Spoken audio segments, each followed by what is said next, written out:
Legacy. Lois often walked along a dried-out riverbed that meandered through the fields of wild grass behind her house.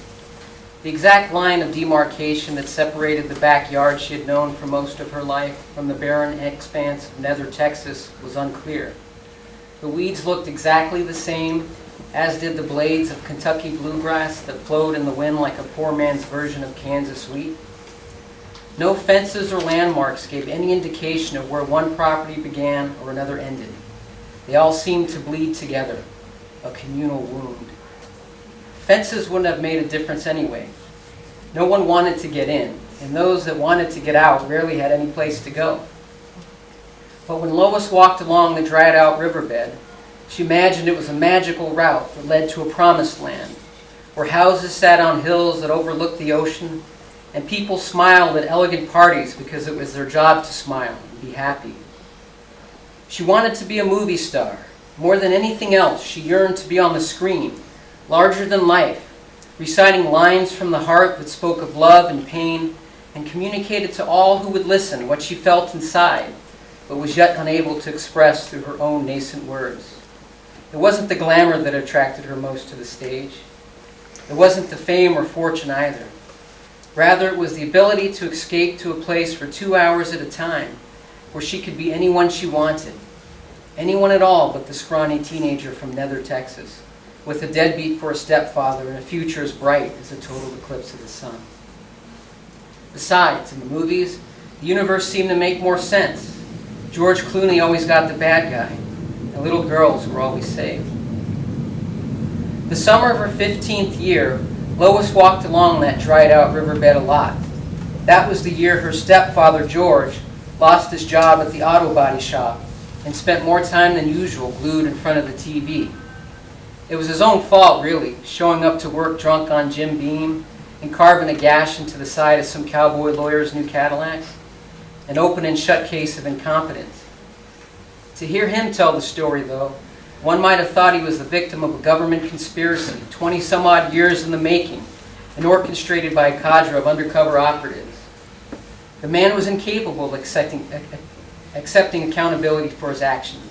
The gene of fair play had been inbred out of his genome countless generations before.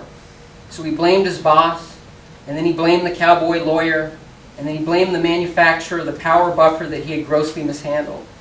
And when that blame didn't help him feel better inside, he began to blame his wife, criticizing Melissa from sun up to long after sun down for everything under the sun, both real and imagined. If his eggs weren't runny, then his coffee was too cold. If Melissa left for church early before straightening the house, he gave her an earful when she returned home rather than fold the laundry or wash a dish. In his eyes, she was either too tall or too short, too fat or too skinny, and the more he drank and the longer he went without work, the more irrational his attacks got, until one day Melissa accepted his bile as background noise and refused to listen any further. Her actions were not the manifestation of a conscious decision. She just didn't wake up one morning and decide to tune him out. Rather, her response was a defense mechanism that her body created in a feeble attempt to shield the soft parts, an emotional callus. While Melissa turned into herself and prayed for deliverance, Lois looked on in horror.